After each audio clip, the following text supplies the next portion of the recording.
ده ايه ده؟ انا شفت السؤال ده قبل كده.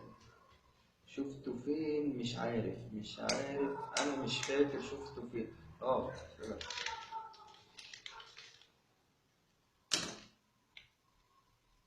وده ايه ده كمان؟ وبعدين بقى في الزهايمر اللي بقى بيجيلي ده.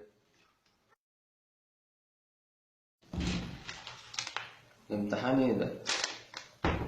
فيزياء؟ ايه فيزياء دي؟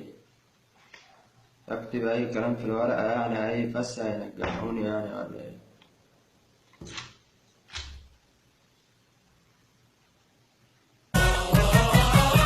اوامها somebody خدوا ده طعمتي اوامها somebody.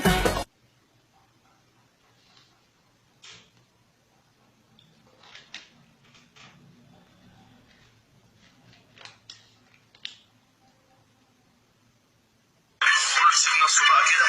يلا سوق وزق وطلع هو توكتو وشه فقر زي القمر وما حضرش انا فين.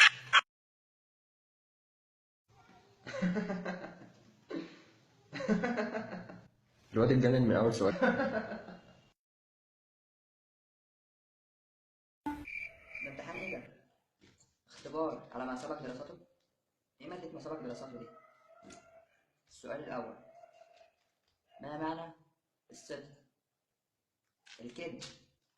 الصدق الكذب، معروفة طبعا يعني. ما معنى الأمانة؟ الخيانة. ايه الأسئلة العبيطة دي؟ السؤال التاني: إن مصر هبة النيل، من قال هذه العبارة؟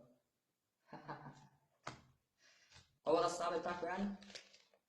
فنان محمود الليثي في أغنية سوق البنات.